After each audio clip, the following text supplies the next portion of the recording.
오늘 말씀의 제목은 믿음의 사람이 교회의 희망입니다 라고 하는 말씀의 제목을 가지고 말씀을 드리고자 합니다. 영국의 그 왓츠 갤러리에 그 19세기 영국의 화가인 조지 프레드릭 와츠라고 하는 이 화가가 그린 대표적인 그림이 유명한 그림이 있습니다. 그 그림은 그가 입양한 딸이 죽고 절망적인 상황 가운데에서 그 그림을 그렸다고 합니다. 그 그림을 잠깐 보시면, 그 그림을 보면 지구를 그 상징하는 작은 구 위에 어떤 여인이 앉아 있습니다. 그 여인은 눈을 가린 채 맨발로 앉아 있고요.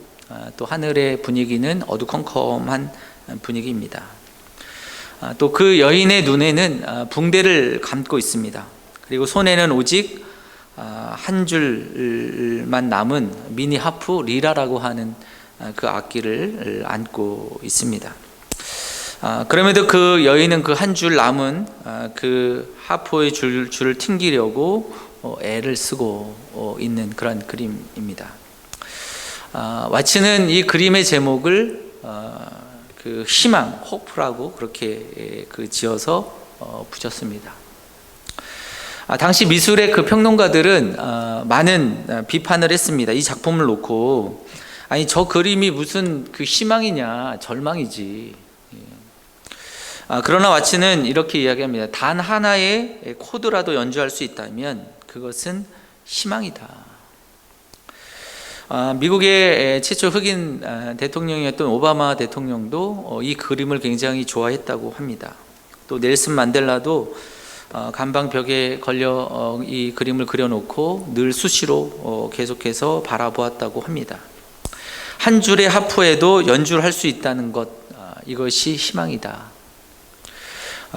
그리고 그 사람, 그 희망을 품은 사람, 그 사람이 우리의 삶에, 또 사회에, 그리고 우리의 모든 공동체 가운데에 또 변화를 시키고 또 세우는 사람이 됩니다. 미로슬라브 볼프라고 하는 분이 광장에선 기독교라고 하는 그 책 속에서 자기 스승이었던 그 몰투만 그 신학자죠. 몰투만의 희망의 신학에 대해서 이야기를 하면서 기독교에 대한 희망을 이야기를 하고 있습니다. 세상이 말하는 희망, 낙관주의와 기독교가 말하는 희망하고는 차이가 있다라고 그렇게 이야기를 합니다. 그래서 구분하면서 세상이 말하는 희망, 낙관주의는 과거, 현재에 살펴보아서 미래에 나타날 가능성을 예측하는 것이다. 긍정적 전망이다. 즉 쉽게 말해서 우리가 지금 과거나 현재에서 누렸던, 우리가 지금 펼쳐지고 있는 이미 존재한 것들을 그 미래에 기대하는 것, 이것이 세상이 말하는 희망이다. 근데 기독교의 희망은 다르다. 기독교의 희망은 새로운 것을 받는 선물이다 라고 그렇게 말을 하고 있습니다. 쉽게 말해서 하나님의 약속의 말씀을 우리에게 주십니다. 하나님은 사랑하시고 또 하나님은 신실하신 분이시죠. 그 하나님께서 우리에게 주시는 것, 새로운 것을 선물로 주신다는 것입니다. 이것을 기대하는 것, 그것이 바로 기독교의 희망이다라고 말을 하고 있습니다. 불가능해 보였던 것들이 가능해지는 것이죠. 세상에는 한 번도 보지 못했던 것, 한 번도 우리가 누리지 못했던 것, 그것이 현실적으로 다가오는 것, 이것이 기독교가 말하는 희망이다라고 이야기를 하고 있습니다. 사랑하는 하나님으로부터 선물로, 그리고 선한 것을 받으리라는 기대, 이것이 희망이라고 말씀합니다. 사랑하는 성도 여러분, 믿음의 사람이 누구인가? 믿음의 사랑은 희망을 품은 사람이 믿음의 사람인 줄로 믿습니다. 한 줄의 하프에도 그것을 연주할 수 있다면 그것으로 희망을 품는 사람, 또한 그것을 뛰어넘어서 그것을 더 나아가 하나님의 사랑, 하나님의 신실하심을 믿고 진짜 우리에게 지금 현재에는 아무것도 보여지지 않지만 현재에 있는 것을 뛰어넘어서 하나님이 주실 그 새로운 것, 그것을 우리가 선물로 받으리라고 기대하는 것, 이것을 희망하는 사람, 그 사람이 믿음의 사람인 줄로 믿습니다. 바울은 이렇게 얘기를 합니다. 죽은 자들을 살리시며 없는 것들을 있는 것으로 부르시는 하나님, 그 하나님을 희망하고 있는 것이죠.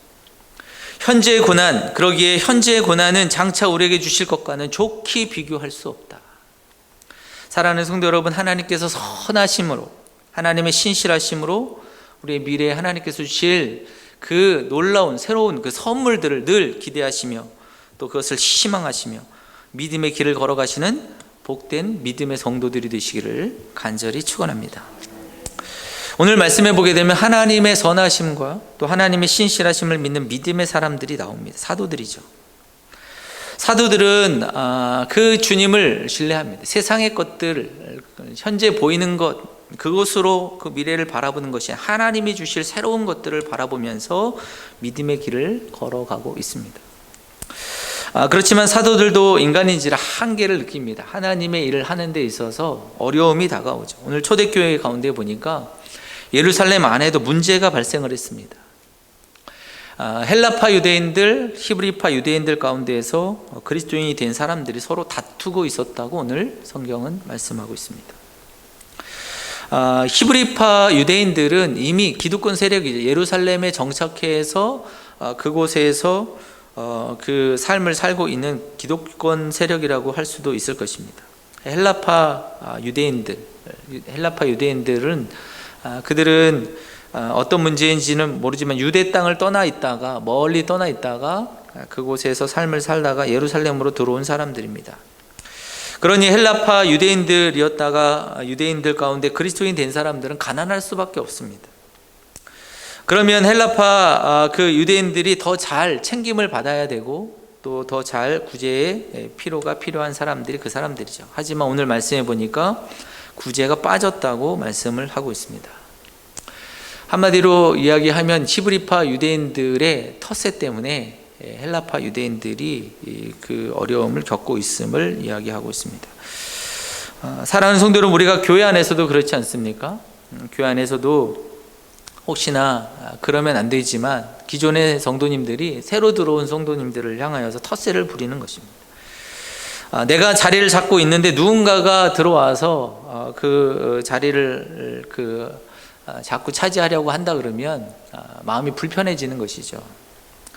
내가 주도권을 가지고 있는데 다른 누군가가 주도권을 가지면 불편한 것입니다. 그래서 무엇인지 이것 때문에 보이지 않는 다툼들이 생겨나기 시작을 하는 것입니다. 교회 안에 끼리끼리의 문화들이 있고요. 또 그것들 때문에 우리끼리 자기들끼리 이런 문화들이 이 곳곳에서 보여지게 되죠. 교회 안에 이런 끼리끼리의 문화는 우리가 배격해야 될 것입니다. 우리가 서로가 다 포용하고 누구든지 다 품을 수 있는, 수용할 수 있는 포용성이 참 중요하죠. 교회가 누구든지 다 품어야 되는 것입니다. 우리가 구역 안에서도 교회 안에 구역 모임들, 또 교회 안에 소그룹 모임들이 있는데 그 모임에서도 우리가 그렇지 않습니까? 누구를 좀 빼주세요. 누구를 좀 보내주세요. 사랑하는 성도 여러분, 우리가 믿음의 공동체 안에 사실 빼고 싶은 사람도 있을 것입니다. 내가 또 원하는 사람 있을 것입니다. 그러나 더 중요한 것은 내가 빼고 싶은 사람도 수용하기를 원하시는 것이 하나님의 마음이고, 또한 내가 함께 하고 싶은 사람도 더 다른 사람 가운데에서 더 섬기도록 내어주시는 것도 하나님이 우리에게 주시는 마음일 것입니다. 우리가 교회 공동체 안에서 그 마음을 키우는 것이 필요하고, 누구나 포용하고 누구나 품을 수 있는 공동체가 되기를 주님은 원하시고 계시는 줄로 믿습니다. 사실 예루살렘 교회가 복음 안에서 하나 되었고 또 복음 안에서 참 아름다운 그 공동체였지만, 그러나 오늘 아직 부족한 것이 있었다는 것을 이야기해 주고 있습니다. 외지인들 또는 헬라인들, 그들에게 보이지 않는 마음의 선을 긋고 그들을 받아들이지 못하는 마음이 있었다는 것을 보여주고 있습니다. 그런 면에서 본다 그러면 우리가 성경 가운데 바나바라고 하는 이 바나바, 이 사도는 참 그 믿음의 사람입니다. 제자들도 꺼리는 그 바울을요 찾아가서 그를 데려오고 제자들을 설득해서 교회의 한 일꾼으로 세우는 그 포용성 있는 역할을 감당했던 사람이 바나바였기 때문에 그렇습니다. 오늘 말씀의 헬라파, 히브리파 유대인들 갈등 속에서 오늘 사도들은 그 사도들을 대신해서 그 사도들과 같은 마음을 가진 믿음의 사람들이 필요하다고 오늘 그 말씀 가운데 이야기하고 있습니다. 사도들이 다 그 감당하기가 한계가 있는 거죠. 교회가 당연히 헬라파, 히브리파 그 유대인들 뿐만 아니라 이방인들까지 포용해야 하고 그것을 끌어안아야 할 사도들만으로는 부족했기에 사도들과 같은 마음을 품은 믿음의 사람들, 그 믿음의 사람들을 세우고자 오늘 말씀하고 있습니다. 사랑하는 성도 여러분, 믿음의 사람이 누구인가? 다툼 중에도 화평과 또는 평화와 또 하나님의 아름다운 공동체를 세우기 위해서 희망을 가지고 일을 하고 또 그 일을 행하는 사람, 이 사람이 믿음의 사람일 것입니다. 교회 공동체는 사람 몇몇 사람으로 움직여가는 공동체는 아닙니다. 믿음의 사람, 함께 하나님의 나라의 희망을 가지고 지금은 보이지 않지만 또 하나님께서 주실 그 기대를 가지고 함께 또 그 믿음의 길을 걸어가는 사람이 믿음의 사람, 믿음의 지도자들일 것입니다. 일꾼일 것입니다. 오늘 사도들은 이렇게 이야기를 하고 있습니다. 성령과 지혜가 충만하고 칭찬받는 사람 7을 택하라. 오늘 믿음의 사람의 특징은 3가지로 오늘 그 이야기를 하고 있습니다. 첫 번째는 성령이 충만하고 지혜가 충만하고 그리고 칭찬받는 사람이어야 한다는 것입니다. 사랑하는 성도 여러분, 여러분들이 믿음의 사람으로 성령 충만하고 지혜 충만하시고 또한 그 칭찬받는 하나님의 일꾼들이 되시기를 간절히 바랍니다. 오늘 여기 보면 이 성령 충만한 사람은 어떤 사람인가? 하나님의 말씀에 대한 신뢰와 희망을 가진 사람입니다. 앞에서도 말씀을 드렸지만 하나님의 말씀을 품고 그 말씀을 이루어가고자 희망을 가지고 또 믿음 안에 서는 것이죠. 예수님의 십자가가 인류를 구원하는 구원의 희망이 된다. 죄에서 구원하는 생명의 말씀임을, 생명의 구원임을 알고 또 그 예수님을 증거하고 이 땅 가운데 구원하고자 희망을 품는 사람들, 이 사람이 성령 충만한 사람들일 것입니다. 성령 충만한 사람은 죄의 자리에 있는 사람들을 포기하지 않습니다. 그들에게 예수님을 증거하고 또 이 복음의 가치를 가르치기 위해서 힘을 씁니다. 또 그 마음의 문을 열기 위해서 또 사랑하고 배려하고 섬기고 또 그를 위해서 헌신하기를 기꺼이 아끼지 않는 사람, 성령 충만한 사람일 것입니다. 두 번째, 지혜가 충만한 사람입니다. 지혜가 충만한 사람은 여러분 하나님의 지혜, 성경의 말씀의 지혜로 충만할 뿐만 아니라 세상의 지혜까지도 가지고 있는 사람입니다. 하나님의 지혜 플러스 또한 인간의 이성까지 그 통찰력을 가지고 있는 사람일 것입니다. 역사와 현실을 읽을 수 있는 해안을 가지고 있는 사람. 그래서 예수님은 제자들에게 말씀을 하시고 있습니다. 너희가 뱀처럼 지혜롭고 그리고 비둘기처럼 순결하라고 말씀을 하시고 있습니다. 그러기에 지혜가 충만한 사람은 하나님의 말씀뿐만이 아니라 세상을 읽을 수 있는 그 마음도 가지고 있습니다.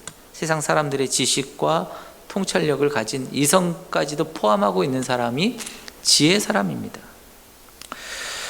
여러분, 우리가 믿음의 지도자, 교회 공동체의 지도자로 세워지는 사람들은 그러기에 하나님의 말씀을 붙잡고 있을 뿐만이 아니라 세상에 대한 마음도 공부하는 사람입니다. 그러기에 칼바르트가 이야기하지, 한 손에는 성경을, 한 손에는 신문을 들라고 얘기를 하고 있습니다. 왜냐하면 성경을 공부할 뿐만 아니라 세상 돌아가는 이치도 알아야 되기 때문에, 우리가 세상을 섬겨야 되는 것이기 때문에 그렇습니다. 코로나19로 몇몇 기독교인들, 기독교 지도자들로 인해서 세상을 참 모르는 그 행동 때문에 그 기독교 전체가 욕을 먹고 이 기독교의 이미지가 바닥을 치고 추락을 하고 있습니다. 사랑하는 성도 여러분, 우리가 이 전염병이 창궐한 이 시대의 기독교인들, 또 믿음의 성도들이 지혜로워야 됩니다. 우리가 전염병이 창궐했던 시대가 어떻게 기독교가 대처를 해야 하는가, 이 방안을 알 필요가 있는 거죠. 지혜 사람들은 이것을 압니다. 여러분, 전 인류가 시작된 때부터 지금까지 전염병이 없었던 시대는 없습니다. 계속해서 그 역사 속에서 보면 그 전염병이 있어 왔고, 계속되는 전염병 속에서 어떻게 기독교인들이 대처했는지를 역사 속에서 우리는 보고 있습니다. 전염병이 있을 때마다 두 가지 질문을 기독교인들에게 합니다. 첫 번째는 왜 이런 전염병이 우리에게 찾아왔는가? 이것에 대해서 기독교가 설명을 해야 되는 거죠. 두 번째는 전염병을 어떻게 기독교가 대처해 왔는가? 이것을 우리가 역사 속에서 봐야 되는 것입니다. 물론 첫 번째 질문은 우리가 대답할 그 지면을 가지고 대답하기가 참 시간이 많이 걸립니다. 간단히 말씀을 드리면, 우리가 성경 속에서도 전염병이 있을 때마다 인간의 죄 때문임을 잘 알고 있습니다. 이것이 인간의 그 죄로 우리 이 전염병이 찾아왔습니다. 인간의 그 어리석음, 인간의 이 부분에 대해서 찾아오고 있습니다. 우리가 이때 그 전염병이 찾아왔을 때 우리는 하나님 앞에 더욱더 바르게 서야 됩니다. 우리가 지금 본질을 놓치고 있는 것들을 바라보면서 우리의 마음에 하나님에 대한 마음을 다시 한번 우리가 바라보고, 우리의 연약함을 바라보고 하나님 앞에 서야 합니다. 두 번째는 어떻게 대처해 왔는가? 기독교는 초기 전염병, 흑사병이 있어 왔을 때에 끝까지 그 옆에서 그들을 돕는 사람들이 기독교인들이었습니다. 2세기에 찾아왔던 마르크스 아울렐리우스 시대여도 그 찾아왔던 그 역병 속에서 사람들은 다 도망갑니다. 도시를 떠납니다. 가족도 친구도 사람들을 다 피해서 도망갔습니다. 하지만 끝까지 그 도시에 남아서 그들을 치료했던 사람들이 그리스도인들이었습니다. 기독교 지도자였던 키프리아는 이렇게 얘기합니다. 전염병이 돌고 있는 위험한 상황 속에서 기독교인들에게 사랑을 실천해야 된다고 가르쳤습니다. 하나님의 선하심, 하나님의 자비하심을 설명하면서 그는 이렇게 얘기합니다. 우리가 단지 우리 그리스도인들만을 소중히 여기고 우리끼리만 자비를 베푼다면 그것은 놀라운 일이 아니지만, 세리나 이교도인들 그 이상으로 선으로 악을 이기고 하나님께서 관용을 베푸신 것을 우리가 관용을 베푼다면, 원수조차도 사랑하고 주님께서 권고하신 대로 핍박하는 자를 구원하기 위해서 기도한다면 우리는 온전하게 될 것입니다. 2세기뿐만이 아니라 지금 우리나라 19세기 말렵, 우리나라의 콜레라가 우리나라의 전염병으로 어려움을 겪었을 때, 그때 조선에 있는 많은 백성들은요, 오히려 무당을 찾아가고 무당을 의존하고 비위생적인 방법으로 콜레라가 더욱더 걸리고 희생이 되었습니다. 그때 서양의 선교사들 소독약을 뿌리고, 또 음식을 날 것으로 먹지 못하게 하고, 또 잘 씻도록 하고, 선교사들의 지침을 내려서 또 자원봉사자들이 모여서 그들을 도우면서 그 위기를 극복을 하게 되었습니다. 그리고 기독교가 또 이 땅에 많은 사람들에게 칭찬받는 그 사람들이 되었죠. 전염병을 대처하는 기독교의 모습은 두 가지입니다. 하나는 사랑과 헌신이었습니다. 또 하나는 이성적 판단으로, 그리고 또 이 전염병을 이기기 위해서 애썼다는 것을 우리는 기억해야만 할 것입니다. 몇몇의 몰지각한 교회로 인해서, 지도자들로 인해서 기독교가 미신적 종교로 추락하고 있습니다. 기독교는 이성적 종교고 지혜로운 사람들이 있는 종교입니다. 아니, 우리는 이성을 넘어서 더욱더 하나님의 지혜로 삶을 살아가는 사람들이 믿음의 그리스도인들인 줄로 믿습니다. 그러기에 여러분, 우리가 또 이성적인 판단을 가지고 지혜를 가지고 우리가 또 애쓰고 또 힘을 다해야 하지만, 한 가지 더 우리는 하나님의 지혜로, 인간이 연약함으로 우리는 한계가 있음을 또한 느끼게 됩니다. 그러기에 하나님의 은혜를 또한 바라보면서 하나님의 손길로 이 전염병이 빨리 끝나기를 또한 우리가 바라보면서 우리가 믿음으로 새롭게 하실 그 선물을 주실 그 하나님을 기대하며 믿음으로 나아가는 사람들이 믿음의 성도들이신 줄로 믿습니다. 오늘 사도들은 성령에 충만한 사람, 지혜가 충만한 사람, 또 칭찬받는 사람을 택하라고 말씀을 하고 있습니다. 그들을 통해서 하나님의 교회가 이 문제들을 해결하고 하나님의 교회가 참으로 아름답게 세워져 가기 때문에 그렇습니다. 이런 지도자들을 뽑아서 교회 안에 직분자로 세우고 있습니다. 사랑하는 성도 여러분, 믿음의 리더들은 자리만 차지하는 사람은 아닐 것입니다. 자리만 차지하는 사람이 아니라 그 자리에 합당한 자세를 가진 사람들이 믿음의 리더들이신 줄로 믿습니다. 몇 년 전에 그 스카이 캐슬이라고 하는 드라마가 있었죠. 물질주의 사회 가운데서 남들이 부러워하는 그 자리를 차지하고자 애쓰는 사람들입니다.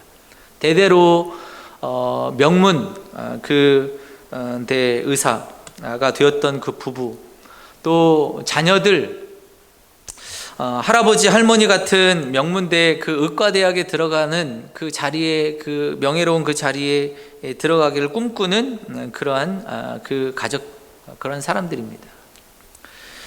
그래서 스카이캐슬을 보여주는 것은 단지 자리를 차지하기 위해서 애쓰는 사람들의 모습을 보여주고 있죠.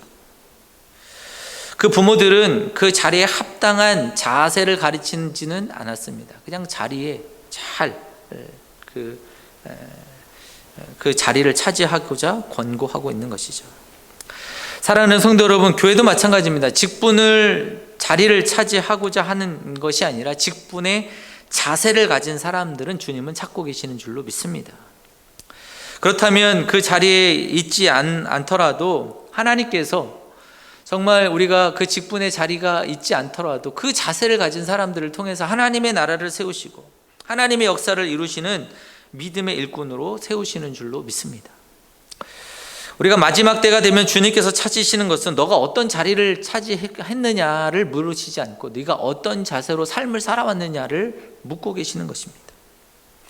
양과 염소를 나누시고 주님께서 물으시는 것은 이것이었습니다.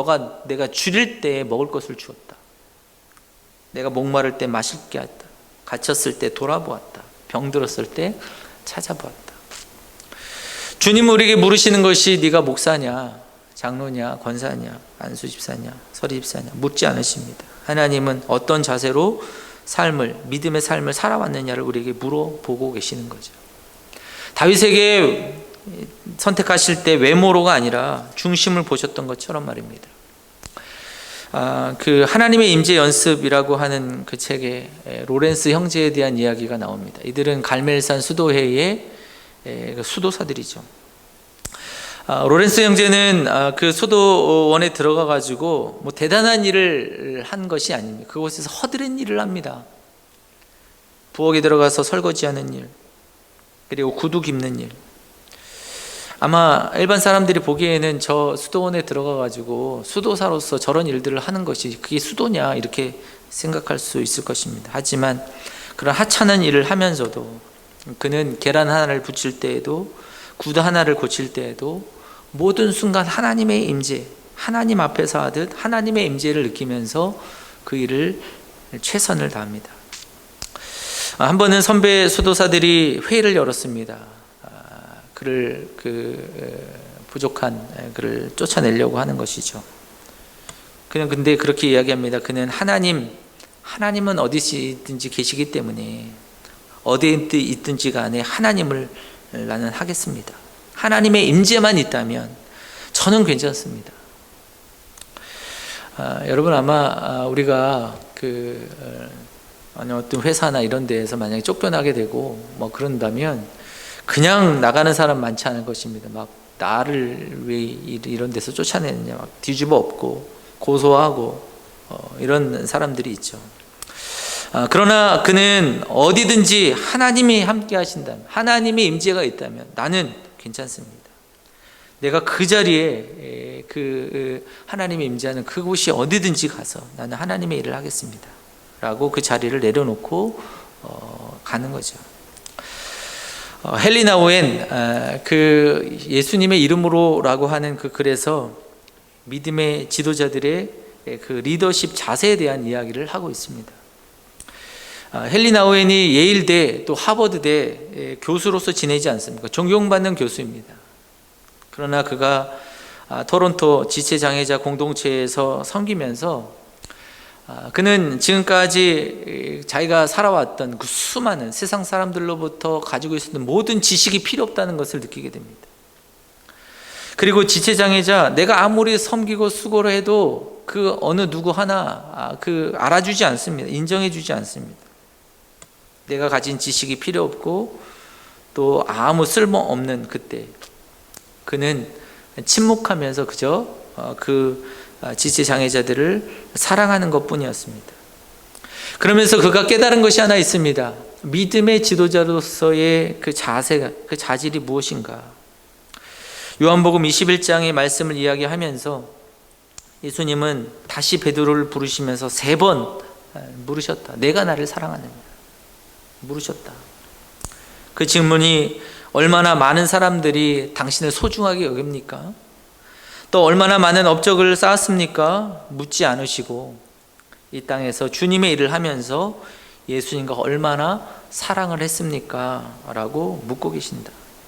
사랑하는 성도 여러분, 우리가 주님의 일을 일할 때 자리가 아니라 자세가 중요함을 이야기하고 있습니다. 어떤 마음의 자세로 일할 것인가? 누가 알아주지 않아도 보수가 없어도 하나님 함께 하신다면 나는 괜찮습니다. 어느 자리든지 나는 괜찮습니다. 이런 일꾼이 진정한 믿음의 사람인 줄로 믿습니다. 성령 충만하고 지혜 충만한 사람, 또 하나님의 나라와 하나님의 교회를 바라보면서 그것 하나 바라보면서 기대하고 또 하나님의 나라를 이루기 위해서 수고하고 애쓰는 일꾼, 그 교회의 그 믿음의 일꾼이 그 교회의 희망이고 하나님께서 주시는 아름다운 믿음의 성도, 하나님의 리더인 줄로 믿습니다. 함께 한번 기도하겠습니다.